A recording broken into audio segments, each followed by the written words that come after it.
नमस्कार, 20 मिनट 20 खबर में आपका बहुत बहुत स्वागत है। आप सबके साथ मैं हूं प्रियंका राय। अगले 20 मिनट में आपको हम 20 अहम खबरों से रूबरू कराने वाले हैं। तो चलिए शुरू करते हैं 20 मिनट में 20 खबरों का सिलसिला। दान पुण्य का त्योहार मकर संक्रांति इस वर्ष खास है। कोरोना के बाद पहली बार लोग इस मस्ती और उमंग वाले फेस्टिवल का जमकर लुत्फ उठाते दिख रहे हैं। मंदिरों में जहां दान पुण्य के लिए सुबह से ही भक्तों की भीड़ है, सुबह से ही मंदिरों में दर्शनार्थियों की चहल पहल रही। लोगों ने जमकर दान पुण्य किया। कोई गायों को चारा खिलाते नजर आया तो किसी ने तिल के व्यंजन दान किए। वहीं बच्चे और युवा घरों की छत पर पतंग उड़ाते नजर आए। इधर महिलाओं ने पूजा अर्चना कर मां तुलसी की परिक्रमा की और 13 वस्तुओं के दान का संकल्प लिया। गर्भगृह के आगे टंगी पतंगे सजावट भर का हिस्सा नहीं है, ये ठाकुर जी को पतंगबाजी का न्योता है। राधे रानी चांदी की चरखी पकड़ें और ठाकुर जी सोने की पतंग उड़ाएं। मकर संक्रांति पर जयपुर की पतंगबाजी देश भर में मशहूर है। यहाँ के गोविंद देव जी मंदिर में एक पुरानी परंपरा है, जिसमें पहले जयपुर के इस प्रसिद्ध मंदिर में बड़े मनुहार के साथ प्रभु को पतंगबाजी का निमंत्रण दिया जाता है। संक्रांति का पुण्यकाल सुबह 8:05 से शाम 5:50 तक ही है। अगले दिन यानी 15 जनवरी को दिन भर पतंगें कुलांचे भरेंगी, दिन भर चरखियां घूमेंगी, डोर आसमान नापेगी। उमंग उत्साह के बीच शहरवासी दिन भर छतों पर रहते हैं। दिन भर दान पुण्य का दौर चलता है। शास्त्र के अनुसार ये पर्व भगवान सूर्य की आराधना का पर्व है। इस दिन पवित्र तीर्थों में स्नान और दान का काफी महत्व है।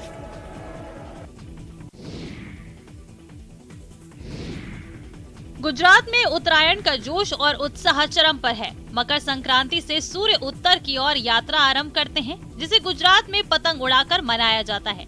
गुजरात का उत्तरायण पर्व और पतंगबाजी दुनिया भर में विख्यात है। इस मौके पर गृह मंत्री अमित शाह भी गुजरात दौरे पर हैं। गृह मंत्री अमित शाह ने मकर संक्रांति पर अहमदाबाद के जगन्नाथ मंदिर में दर्शन पूजन किया। हाथ में आरती की थाली लेकर गौ माता की पूजा करते दिखाई दिए। इसके बाद गृह मंत्री अमित शाह ने गजराज को भोजन भी कराया। गृह मंत्री पतंगबाजी का लुत्फ उठाते हुए भी नजर आए। आपको बताते चले, अमित शाह हर साल मकर संक्रांति पर कार्यकर्ताओं के घर जाकर पतंग उड़ाते हैं। रविवार को वो गांधीनगर उत्तर विधानसभा क्षेत्र के बोदी अदारज गांव में सहकारिता कार्यक्रम में शिरकत करेंगे। देश में मकर संक्रांति की धूम है। इस बार ये त्योहार 2 दिन मनाया जा रहा है। 14 जनवरी के साथ कहीं कहीं 15 जनवरी को भी मकर संक्रांति मनाई जा रही है। मकर संक्रांति को स्नान और दान का त्योहार माना गया है। तभी तो शनिवार को सुबह से ही पवित्र नदियों में डुबकी का सिलसिला शुरू हो गया। मकर संक्रांति से ही गंगा सागर मेले की शुरुआत हो गई। यहाँ लोग नागा साधुओं को देखने और उनका आशीर्वाद लेने आ रहे हैं। आपको बताते चले कि पश्चिम बंगाल के दक्षिण 24 परगना जिले में गंगा सागर मेला देश विदेश में अलग पहचान रखता है। यहाँ हर साल मकर संक्रांति पर दूर दूर से श्रद्धालु गंगा स्नान के लिए पहुँचते हैं। गंगा सागर वो जगह है जहाँ से गंगा बंगाल की खाड़ी के जरिए समंदर में मिलती है। कहा जाता है कि सारे तीर्थ बार बार, गंगा सागर एक बार। राजस्थानी गानों के बीच पतंगबाजी का मजा ही कुछ और है। तभी पतंग उत्सव का हिस्सा बनने के लिए दूर दूर से लोग पिंक सिटी पहुंचते हैं। पतंगबाजों से पतंग उड़ाने के तरीके सीखते हैं। राजस्थानी जायके का लुत्फ भी उठाते हैं। It's amazing. I loved the experience of this festivity. The fact that the Maraya has given us the food for free, the kite experience, and yeah, it's the first time in Jaipur, so it's incredible. I feel amazing. Like I'm from France. It's my first time in India, and I had the opportunity to fly a kite. Jaipur के बाशिंदों को पतंगबाजी का शौक विरासत में मिला है। जी हाँ, राजस्थान में पतंगबाजी का पुराना इतिहास है। 150 साल पहले यहाँ पतंगबाजी शुरू हुई थी। महाराजा राम सिंह द्वितीय को पतंगबाजी का ज्यादा शौक था। वो लखनऊ से अपने लिए पतंग लाए थे।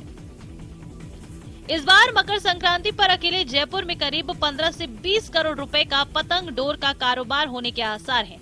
प्रदेश में 50 करोड़ तक कारोबार रहेगा। जयपुर में करीब 2500 कारीगर पतंग, मांझा और सद्दा बनाने और बेचने के काम से जुड़े हैं। पोंगल ग्रहों के शासक भगवान सूर्य नारायण के सम्मान में मनाए जाने वाला पारंपरिक उत्सव। पोंगल सेलिब्रेशन की तस्वीरें तमिलनाडु से आई हैं। आपके टीवी स्क्रीन पर नजर आ रही तस्वीरें मदुरई की हैं। पोंगल पर लोग खुशहाल और स्वस्थ जीवन में योगदान के लिए धरती माता और प्रकृति का आभार जताते हैं।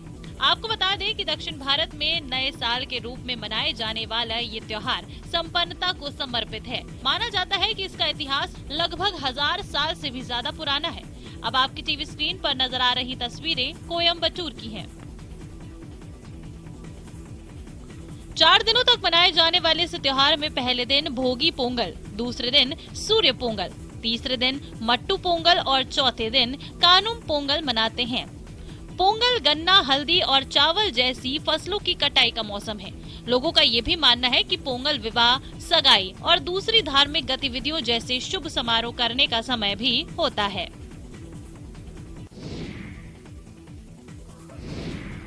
पांव बंधे इन मुर्गों पर तरस मत खाइए। ये वो जंगबाज मुर्गे हैं जिन पर इनके मालिक जान छिड़कते हैं। तस्वीरें आंध्र प्रदेश के विजयवाड़ा की हैं, जहां मकर संक्रांति पर होने वाली मुर्गों की लड़ाई के लिए इन जंगबाजों को ट्रेन किया जा रहा है। इन मुर्गों से इनके मालिकों की प्रतिष्ठा जुड़ी है, लिहाजा इन्हें बड़े जतन से पाला पोसा जाता है, लड़ाई के लिए तैयार किया जाता है। कहा तो ये तक जाता है कि मुर्गे के मालिक अपने परिवार से कहीं ज्यादा इन मुर्गों का ख्याल रखते हैं। वो मुर्गों को जंगलों में मिलने वाली जड़ी बूटियां खिलाते हैं, जिससे उसकी स्फूर्ति और वार करने की क्षमता बढ़ जाती है। मुर्गे को हिंसक बनाने के लिए उन्हें खास किस्म की डाइट भी दी जाती है। लड़ाई शुरू होने से पहले मुर्गे के पैर में धागे की मदद से छुरी बांध दी जाती है। इस छुरी से मुर्गा प्रतिद्वंदी पर वार करता है। प्रतिद्वंदी मुर्गे की मौत के बाद ही खेल खत्म माना जाता है। वैसे देश के कई राज्यों जैसे छत्तीसगढ़ में लड़ाई जीतने के लिए मुर्गे के शरीर में सियार की चर्बी का लेप लगा दिया जाता था, जिसकी बदबू से प्रतिद्वंदी मुर्गा मैदान छोड़कर भाग जाता था। मकर संक्रांति के मौके पर आंध्र प्रदेश में मुर्गे का खेल मशहूर है। जगह जगह लोगों की मंडली जमा होती है और वे मुर्गों को आपस में लड़वाते हैं। उनमें आपसी प्रतियोगिता भी होती है। बड़े बड़े इनाम रखे जाते हैं। इसके लिए मुर्गों को पहले ही प्रशिक्षण भी दिया जाता है। उन पर काफी पैसे खर्च किए जाते हैं। यूपी के बरेली में शुक्रवार से उत्तरायणी मेला शुरू हो गया है। महाराष्ट्र के राज्यपाल भगत सिंह कोश्यारी ने मेले का उद्घाटन किया। उन्होंने लोगों से अपनी मातृभाषा और संस्कृति से प्रेम करने की अपील की है। इसी क्रम में उन्होंने प्रधानमंत्री नरेंद्र मोदी की बात को कोट करते हुए कहा कि पीएम मोदी चाहते हैं कि कक्षा 3 तक मातृभाषा पढ़ाई जाए, जिसके लिए कोशिश की जा रही है। उत्तरायणी मेले के उद्घाटन से पहले सुबह 10 बजे रंग यात्रा निकाली गई। डॉक्टर अंबेडकर पार्क से शुरू हुई रंग यात्रा में लोक कलाकारों ने शानदार प्रस्तुतियों से उत्तराखंड की संस्कृति के रंग बिखेरे।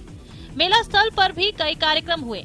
आपको बताते चलें कि उत्तरायणी मेला न केवल उत्तराखंड के बागेश्वर बल्कि यूपी के बरेली में भी हर साल मकर संक्रांति पर मनाया जाता है। बरेली में कोरोना के चलते पिछले 2 साल तक मेले का आयोजन नहीं हो सका। इस साल 3 दिवसीय इस मेले का आगाज शुक्रवार को किया गया। उत्तरायणी मेले का करीब 100 साल पुराना इतिहास है।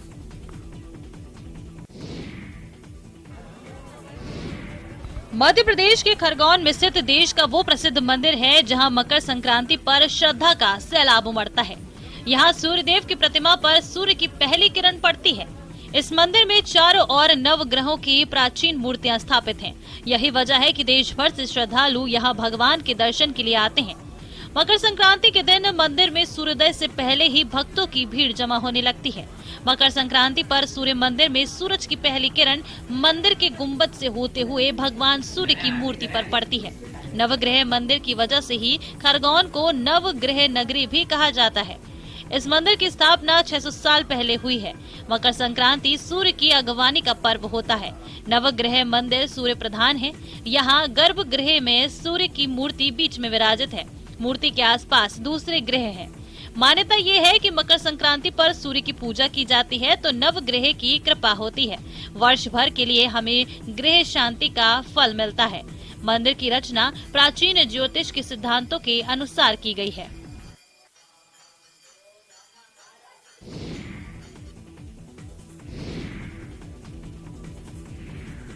रेत पर बनी टेंट सिटी। टेंट सिटी की फैसिलिटी के आगे 5 स्टार होटल की सुविधाएं भी फीकी हैं। यकीन नहीं तो इन तस्वीरों को देखिए। फर्नीचर, कारपेट, गद्दे सबकी क्वालिटी आला दर्जे की है। तस्वीरें यूपी के वाराणसी की है। लोकार्पण के बाद सिटी के द्वार सैलानियों के लिए खुल गए हैं। 15 जनवरी से पर्यटक यहां ठहरने के लिए आने शुरू हो जाएंगे। पीएम के लोकार्पण के बाद पूरे दिन टेंट सिटी तक पहुंचकर उसकी छटा निहारने वालों की होड़ लगी रही। रेत पर बसाए गए टेंट सिटी में धर्म और अध्यात्म का किया गया समावेश देखते ही बनता है। यहाँ सैलानियों को सुबह के नाश्ते से लेकर रात के भोजन तक में बनारसी स्वाद का आनंद मिलेगा। सुबह से शाम तक यहाँ बनारस घराने के संगीत की गंगा भी बहती रहेगी। यहाँ मांस मदिरा पर पूरी तरह से प्रतिबंध रहेगा। गंगा पार रेती पर 5 सितारा होटल की सुविधाओं को समाहित किए टेंट सिटी पर सैलानियों को बिल्कुल अलग एहसास होगा। नाव से आवागमन के साथ ही काशी विश्वनाथ में दर्शन पूजन और हर दिन गंगा आरती में शामिल होने का मौका मिलेगा।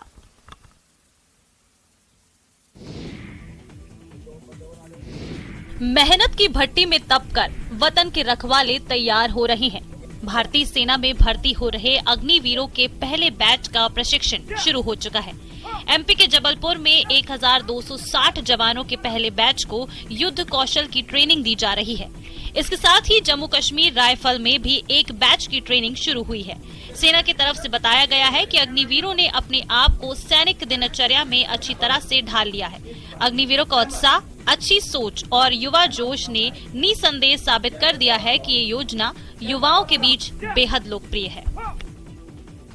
डिफरेंस ये है कि जो आ रहे हैं रिक्रूट अब वो और ज्यादा पढ़े लिखे हैं, टेक्नोलॉजी को ज्यादा समझते हैं और टेक्नोलॉजी को समझने के साथ साथ हम जब उनको ट्रेनिंग दे रहे हैं सिमुलेटर्स के ऊपर, वो जल्दी उसको समझ पा रहे हैं। ये फर्क है जो पहले और अभी में अग्निवीर। तमाम विवादों के बीच गोरखपुर के लोगों का 3 साल का इंतजार शुक्रवार को खत्म हो गया। बॉलीवुड के फेमस सिंगर सोनू निगम की सुरीली आवाज में गाए गए गीतों पर पूरा शहर मस्ती में झूमने को मजबूर हो गया।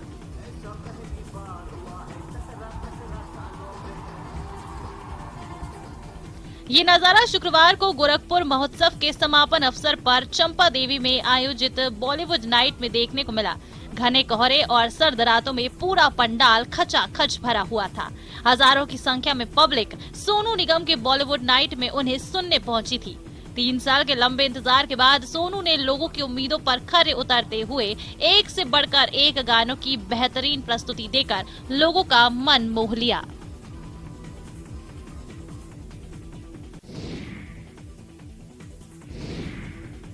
परिंदों की ये वो नायाब दुनिया है जिसका आकर्षण देखने वालों के सिर चढ़कर बोल रहा है। जी हाँ, उदयपुर के सज्जनगढ़ बायोलॉजिकल पार्क में बर्ड एग्जीबिशन आकर्षण का केंद्र बना हुआ है। इसमें राजस्थान समेत देश के अलग अलग क्षेत्रों में पाए जाने वाले इन शिकारी पक्षियों की प्रदर्शनी लगाई गई है। इनमें कुछ ऐसे पक्षी भी हैं जो अब विलुप्त होने की कगार पर हैं। बायोलॉजिकल पार्क में इस प्रदर्शनी को देखने के लिए बड़ी संख्या में पर्यटक पहुंच रहे हैं। प्रदर्शनी में 50 शिकारी पक्षियों के बारे में विस्तार से जानकारी डिजिटली भी सुनी जा सकती है। उन पक्षियों के आवास, प्रवास स्थल, आहार, आदतों से जुड़ी दिलचस्प जानकारियां भी यहां दी गई हैं। दरअसल सज्जनगढ़ बायोलॉजिकल पार्क में 11 से 30 जनवरी तक आयोजित इस प्रदर्शनी में राजस्थान के 20 जबकि देश भर के 50 तरह के पक्षियों को दर्शाया गया है। प्रदर्शनी के आयोजक ने बताया कि भारत के बड़े छोटे सभी शिकारी पक्षियों को इस प्रदर्शनी में शामिल किया गया है। प्रदर्शनी में 50 से ज्यादा शिकारी पक्षियों के बारे में जानकारी दी गई है। इसमें ईगल, फॉल्कन, बजरड़, काइट, गिद्ध और सभी प्रकार के उल्लू के बारे में सचित्र जानकारी देखने को मिल रही है।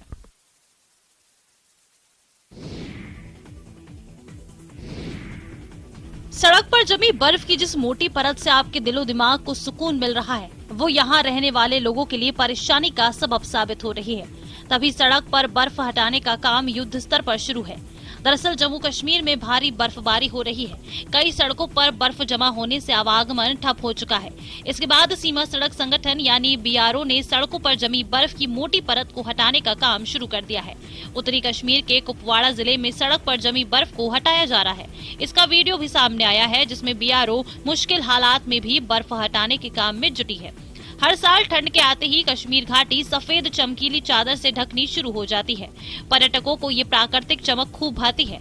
कुछ समय पहले तक बर्फबारी के चलते कश्मीर के इलाके देश से कट जाते थे, लेकिन सीमा सड़क संगठन के कर्मयोगियों की बदौलत सड़कों से बर्फ हटाकर उन्हें सुचारू बनाया जाता है।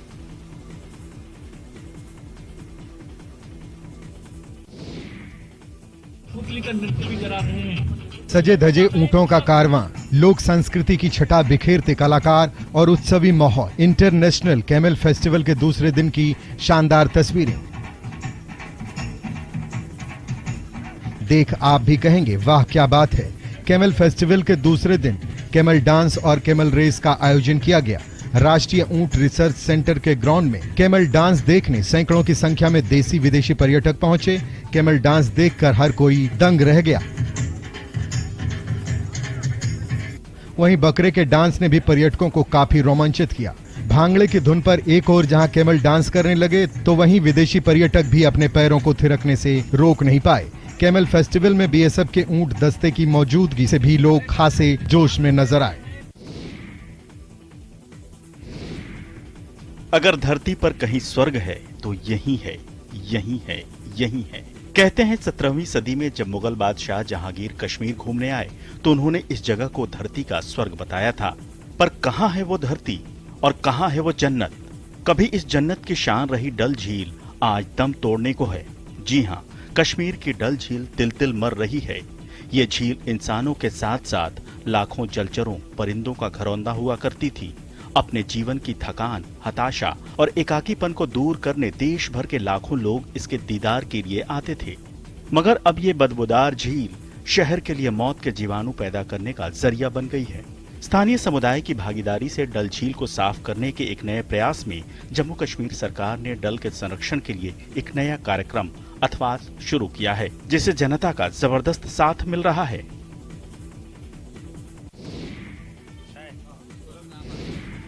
यह 60 साल के मशरूम मैन जो हर दिन साइकिल पर निकल पड़ते हैं मशरूम बेचने के लिए और रोजाना ये 100 किलोमीटर की साइकिल चलाते हैं और अपने उगाए मशरूम को बेचते हैं। लोग भी इनके मशरूम को काफी पसंद करते हैं। दरअसल झारखंड के गोड्डा के पथरगामा के कपिल राय की मशरूम की खेती बेहद चर्चित है। कपिल राय खुद मशरूम की खेती भी करते हैं और बाजारों में साइकिल से घूम घूम कर बेचते भी हैं। कपिल राय बताते हैं कि घूम घूम कर लगभग 60 किलो मशरूम बेचते हैं। उन्होंने कहा कि वो मशरूम का पापड़, अचार, बिस्किट सब बनाते हैं और बेचते भी हैं। वो बड़े स्तर पर मशरूम की खेती करना चाहते हैं, लेकिन इसकी लागत कम से कम 30 लाख होगी और इतने पैसे इनके पास नहीं है, जिससे वो छोटे स्तर पर ही खेती कर रहे हैं। उन्हें सरकारी मदद भी नहीं मिल रही है। उन्होंने बताया कि मार्केटिंग के लिए वो खुद ही अपनी आवाज को ऑडियो में रिकॉर्ड करते हैं और अब इनका एड लोगों की जुबान पर बैठ चुका है। इसकी वजह से उनकी बिक्री ठीक ठाक हो जाती है।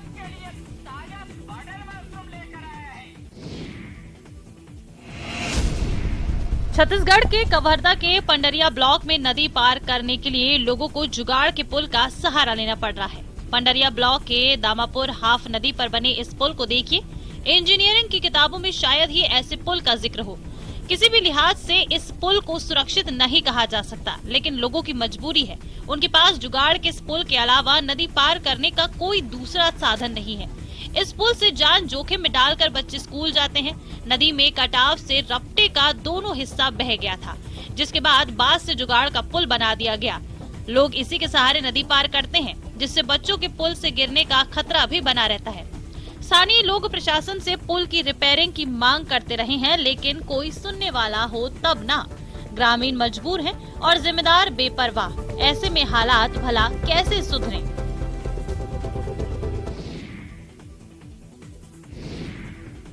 शुद्ध पेयजल पर सबका अधिकार है, लेकिन कई इलाके ऐसे हैं जहां अभी तक लोगों को पीने के लिए साफ पानी तक नहीं मिल सका है।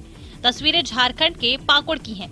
यहाँ के हिरणपुर इलाके के लोग पेयजल के लिए नदी, नाले और डोभा पर आश्रित हैं। वन पोखरिया के नदी टोला में पहाड़िया जनजाति के लगभग 15 परिवार रहते हैं, जहाँ पीने के पानी का घोर संकट है। इसको लेकर तमाम शिकायतें भी की गई हैं, लेकिन कोई समाधान नहीं निकला। इस गांव में पहले एक हैंडपंप लगाया गया था, पर कुछ दिनों बाद वो भी खराब हो गया। उसके बाद फिर से यहाँ के लोग साफ पानी के लिए तरस रहे हैं। मजबूर होकर लोग नाले, कुएं और नदी का दूषित पानी पी रहे हैं। सबसे ज्यादा परेशानी बारिश के दिनों में होती है। बारिश का गंदा पानी नाले में मिल जाता है, पर इन मजबूरों की मजबूरी तो देखिए। ये लोग उस गंदे पानी को पीते हैं जिससे इंसान तो क्या, जानवर भी दूर रहें। सरकार और प्रशासन से कई बार इन लोगों ने समस्या के समाधान की गुहार लगाई है, लेकिन अभी तक किसी ने इस परेशानी का हल नहीं निकाला।